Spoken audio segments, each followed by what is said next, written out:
Hi guys, welcome to Crazy Burger. In this video we're going to be looking at the latest game of the month for Evercade, that is Murtop, which is an arcade style game and it's fantastic as well. I've had the pleasure of playing this before, it is really good. This will probably be the last game as part of Indie Heroes Collection 4. There might be a couple more additions that we haven't had as part of Game of the Month, and Indie Heroes Collection 4 will release February 2025 I believe. Anyway, without further ado guys, let's get stuck into the video.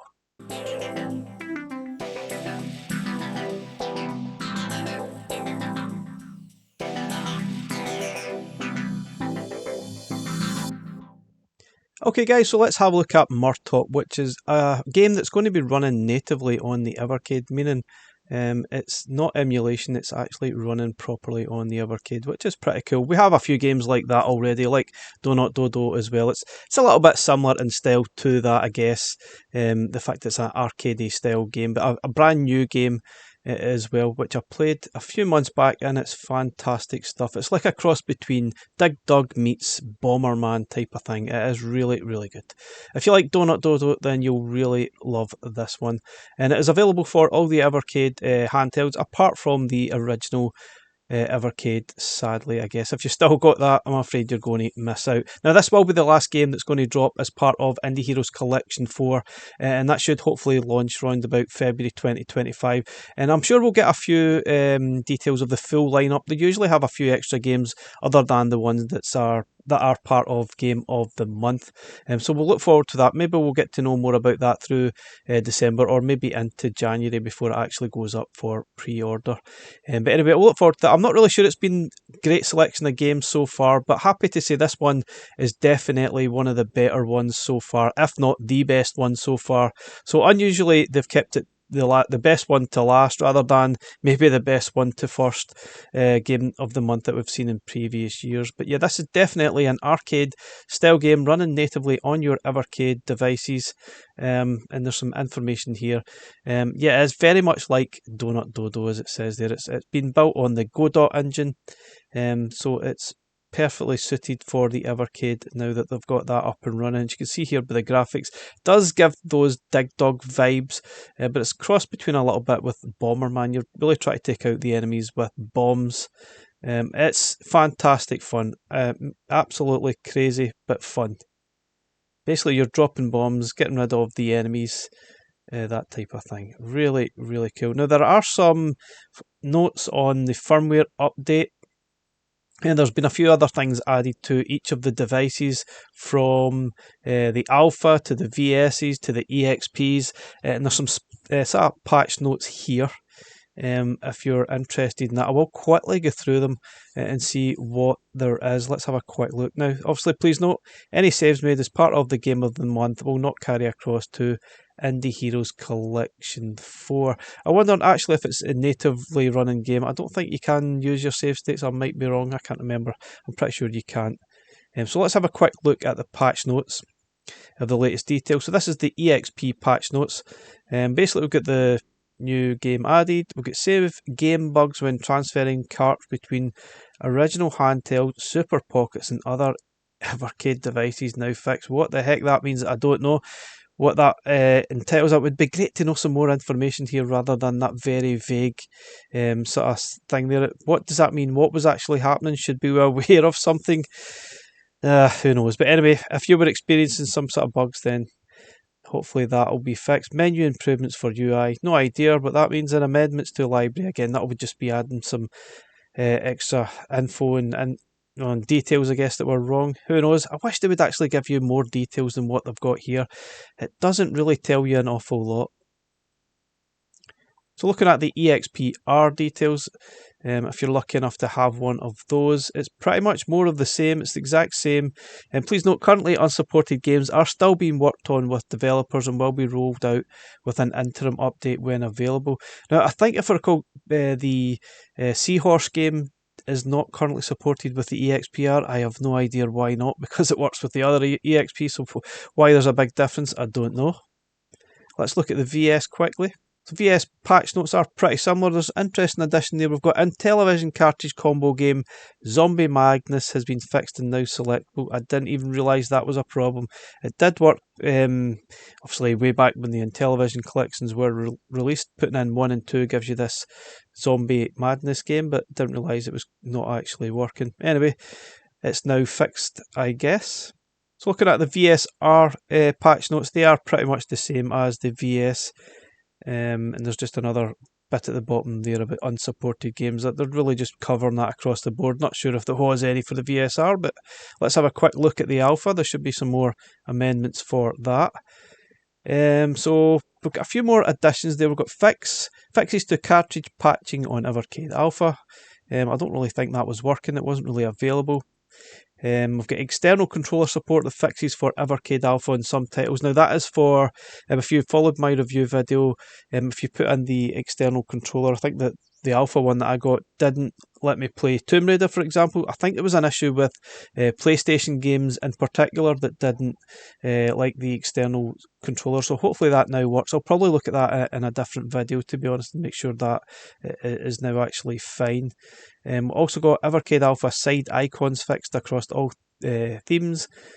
I guess if you change your theme, something was wrong with that. I never really noticed because I just stuck to the same theme.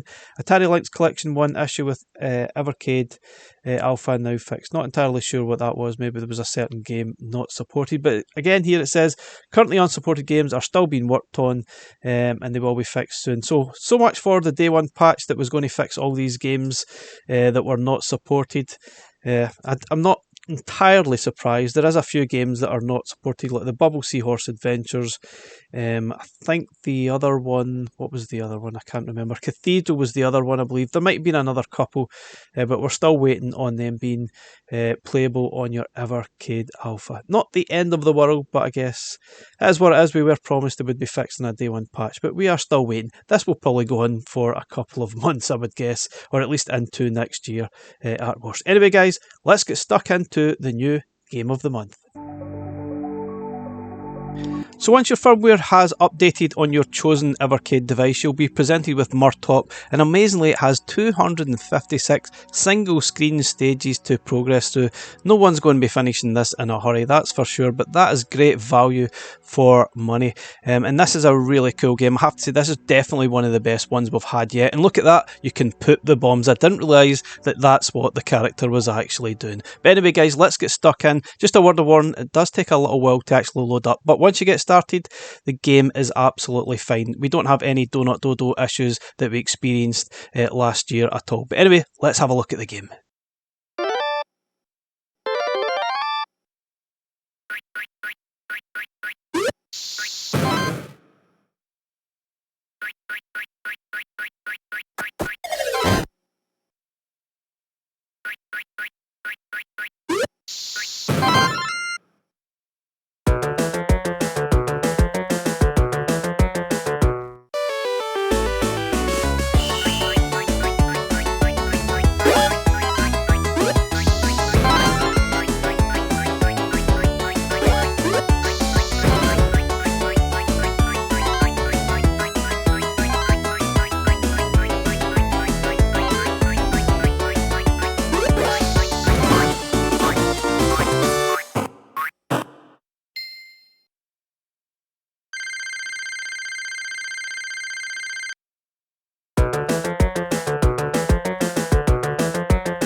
So for those that were looking for online leaderboards, you can actually use this, scan the QR code and upload your score to Murtop's online leaderboard, which is pretty cool. But anyway guys, this game is fantastic, really cool, very, very addictive.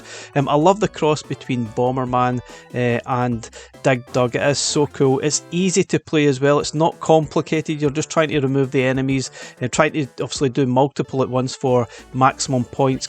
Pick up the carrots as well for more points. It's one button, you're basically just dropping bombs or trying to drop the rocks on the enemy's head and progress through the level. Very addictive, absolutely brilliant. I will look at this on the alpha as well. I would expect this was probably released at this time to coincide with the launch of the alpha, I guess. So I will look at that in a separate video. But this is fantastic. I think it's definitely one of the best sort of Game of the Month games we've had so far, and hopefully it will pick up the chances of people actually buying Indie Heroes Collection 4, because I think the gaming choice so far has been a little bit lackluster, apart from maybe the last few, such as Flea 2 and the Zabi, I can't remember the point and click name from last month, but that was not too bad. But overall, it's probably not been the greatest choices of games. This definitely brings it up to a better level, and hopefully people will want to buy this collection now. We will find the full lineup, find out the full lineup very soon, hopefully. But let me know your thoughts, guys. Are you going to purchase Indie Heroes 4? Do you think this is one of the best ones yet? Thanks very much for watching. Bye for now.